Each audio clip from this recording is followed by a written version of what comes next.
At my graduation, a stranger approached me crying and said, "You were supposed to stay hidden." I was mid-hug with my mom when I saw her. This woman in her 50s, standing at the edge of the crowd, staring at me like she'd seen a ghost. Her face was pale, mascara already running, hands shaking so badly she could barely hold her phone. She started walking toward me, and something about the way she moved made my stomach drop. Not threatening, but desperate, like she was trying to reach me before something terrible happened. My mom noticed her too and stepped slightly in front of me. The woman stopped 3 feet away, tears streaming down her face now. "You were supposed to stay hidden," she whispered. I just stared at her. "I'm sorry, do I know you?" She shook her head and pulled out her phone with trembling fingers. "Your parents never told you, did they?" My mom's entire body went rigid. "We need to leave, right now." The woman held up her phone, showing me a photo of a little girl, maybe 4 years old, sitting on a porch swing. The girl had my exact face. Same dark eyes, same crooked smile, same birthmark on her left cheek. "That's you," the woman said, "before they took you." My legs felt weak. "What are you talking about?" My mom grabbed my arm hard. "Sweetie, we're going." But I pulled away. "Who took me? What is she talking about?" The woman's voice cracked. "I'm your aunt. Your real aunt. Your parents were Claire and David Mitchell. They died in a car accident when you were 4, and you were supposed to go into foster care." My mom's face had gone completely white. The woman kept going. "But you disappeared from the hospital the night they died. The police searched for months. We thought you were dead." I looked at my mom. "Is this true?" My mom's mouth opened, but nothing came out. The woman pulled up another photo, a missing child poster, dated 18 years ago. My face again, younger, with the same birthmark, same name I'd always had, Emma Grace Mitchell, except my last name wasn't Mitchell. It was Carter. "Your parents changed your name," the woman said. "Changed your birthday by 6 months. Moved you across the country. We had no idea where you were." My dad appeared beside us then, saw the woman, and his face drained of color. "You need to leave," he said quietly. "She deserves to know the truth," the woman shot back. I looked at my parents, really looked at them. "Did you kidnap me?" My mom started crying. "We saved you." "From what?" "From them," my dad said, voice shaking. "From your biological family." The woman's face twisted with rage. "That's a lie." But my dad kept talking faster now. "Your uncle was being investigated for child abuse. Your grandmother had 3 DUI convictions. Your aunt here lost custody of her own children twice." The woman flinched like she'd been slapped. My dad continued. "The system was going to put you with them anyway because they were blood. We were your parents' best friends. We'd known you your whole life. We couldn't let you go into that house.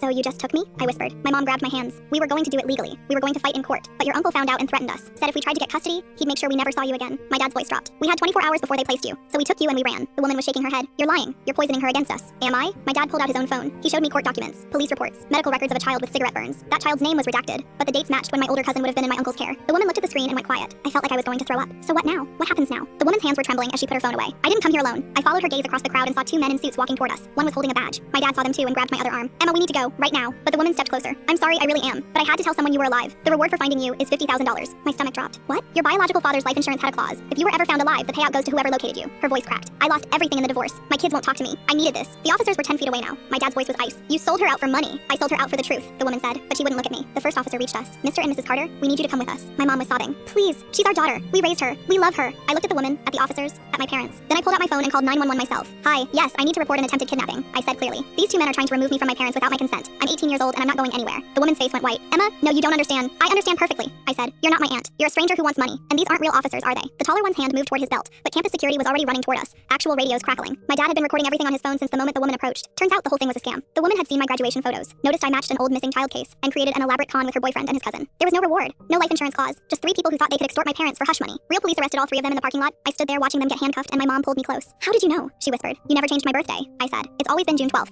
She said you changed it by 6 months. She didn't even fact check her own lie." My dad laughed so hard he cried.